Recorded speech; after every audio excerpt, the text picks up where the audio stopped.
Bahwa Jafat Manafi ini memang akan diusahakan akan dibawa oleh Jakarta Bayangkara Presisi ke Proliga.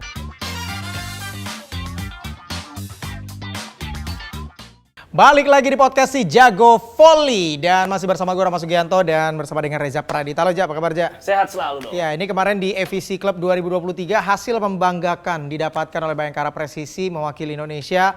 Pertama kali ikut serta Jakarta Bayangkara Presisi dan langsung tembus ke partai final. Sejarah ini berhasil diciptakan ya oleh Jakarta Bayangkara Presisi menjadi klub Indonesia pertama, jadi klub Asia Tenggara pertama yang akhirnya menembus ke partai final. Ya, jadi memang bukan hanya tim Indonesia tapi tim Asia Tenggara benar. Jadi dulu sekarang pun Thailand ikut. Kemudian ada pernah tim dari Singapura juga pernah ikut. Jadi memang ini sejarah bukan hanya buat Indonesia tapi juga buat Asia Tenggara. Dan memang ini sebenarnya membuktikan ya Mas. Jadi kalau kita lihat kita nggak pernah main di Asia ini udah lama banget. Mungkin terakhir di 2019 pas amator main di EVC Club juga waktu itu. Tetapi setelah itu 4 tahun kita nggak main di Asia dan ternyata pas kita balik ke Asia kualitas kita udah Asia gitu. Jadi memang ini perkembangan yang sangat mengejutkan ya. Pas awal tuh gue sempat prediksi. Gue prediksi Bayangkara bisa lolos 8 besar dan mungkin mengakhiri EVC Club-nya di posisi 5 atau 6. Ternyata jauh di atas ekspektasi kita semua. Bahkan di atas tim Iran, di atas tim Korea Selatan. Jadi ini positif banget sebenarnya buat perkembangan volley Indonesia. Ya, tapi kalau menurut lo apa sebetulnya yang jadi kunci sukses dari Bayangkara Presisi? Apa karena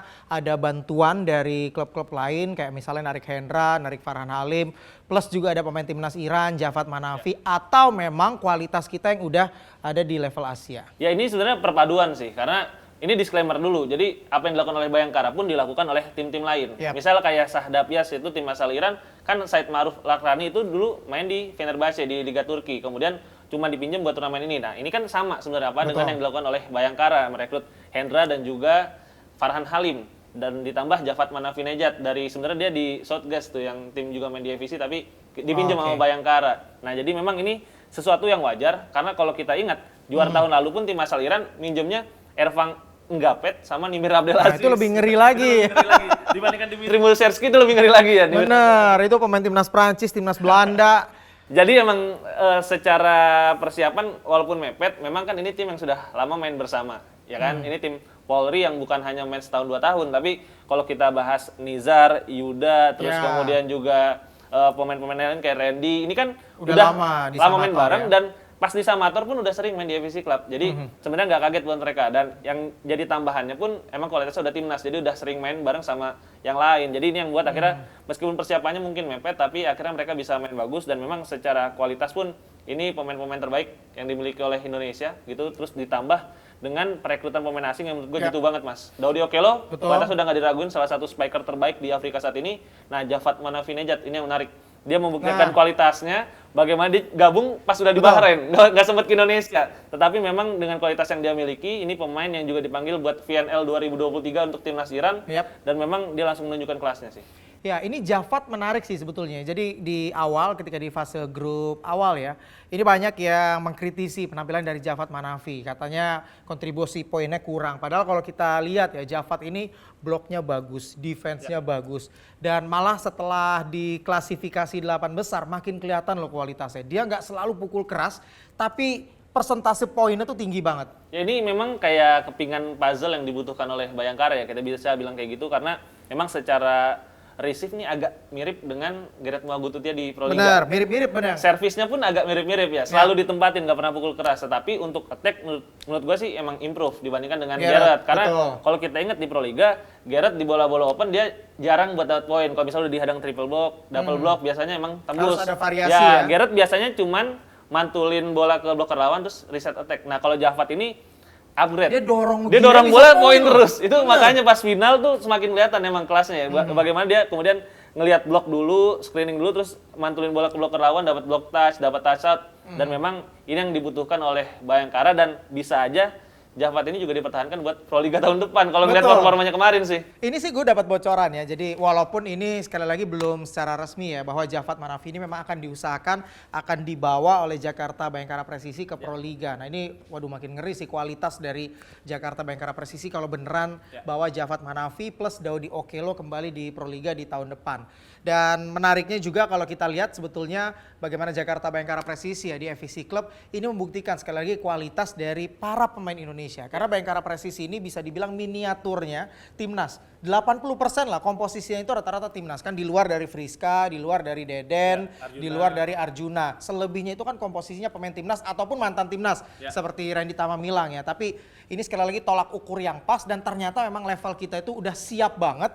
Sudah benar-benar ada di level Asia. Ya, terlepas memang kita bahas Suntory Sunburst juaranya tahun lalu. Tapi tahun ini kan juga runner up. Kalahnya lawan Wolfdogs yang juga pemainnya Bartosz Kurek gitu. Terus misalnya Air Jumbos itu kan banyak banget pemain timnas Korea Selatan, walaupun minus Lincoln, pemain asingnya nggak dibawa. Dan memang kalau kita lihat secara kekuatan ini sebenarnya udah pemain-pemain terbaik di Asia. Jadi memang kualitas kita sekali lagi udah Asia dan kita harapkan ini lagi-lagi bukan akhir Mas. Jadi ini bukan klimaksnya voli kita nih. Ini baru awal. Jadi ini jadi batu loncatan untuk kemudian kita tampil di ajang-ajang yang lebih bergengsi lagi dan akhirnya mungkin pada suatu saat kita bisa melihat timnas senior kita main di tingkat dunia. Nah itu dia, tingkat dunia kita harapkan ya. Kalau misalnya kita rutin, pada akhirnya kita terus mengasah kemampuan. Mudah-mudahan bukan hanya di level Asia, tapi juga nanti di level dunia. Dan kalau misalnya kita bicara mengenai pemain lokal, ada beberapa pemain lokal yang cukup menonjol ya. Dari libero Fareza Raka, libero terbaik di FVC Club.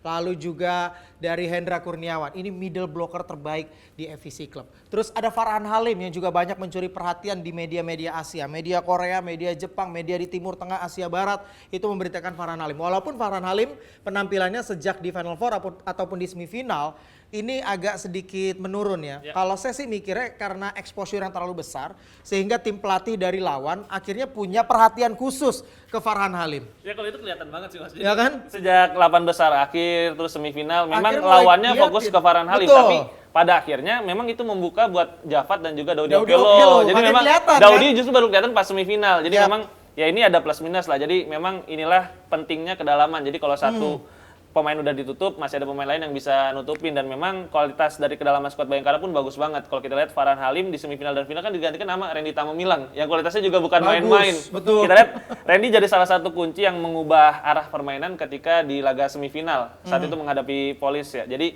dia masuk, receive-nya bagus, serve-nya juga bagus. Jadi memang kalau kita lihat kualitas pemain kita nih dari first squad-nya, bench squad-nya ini sebenarnya udah kualitas Asia sekali lagi. Betul. Dan ini yang jadi perbedaan dari Bayangkara Presisi di Proliga dan di FVC Club. Gue bilang di FVC Club dengan tambahannya Farhan Halim, dengan tambahan Hendra Kurniawan, buat kedalaman skuad mereka jauh lebih deep. Jadi ketika Hernanda Zulfi, ketika Hendra Kurniawan nggak perform, ada Yuda yang gantiin. Ini kan sebenarnya masalah mereka pas Proliga. Masalah mereka di Proliga, karena mereka sekali lagi di Proliga kan mereka jarang ada pergantian pemain. Pemain-pemain yang ada di bench tuh benar-benar biasanya kan hanya sebagai serve spesialis, hanya sebagai block spesialis. Tapi kalau kita lihat kan masuknya Hendra, ada Farhan Halim nggak perform, ada Randy Tamamilang. Ini yang gue bilang menjadi titik lemahnya dari Bayangkara dan bisa dilapis dengan adanya Hendra dan juga Farhan Halim. Dan yang menarik apa Mas?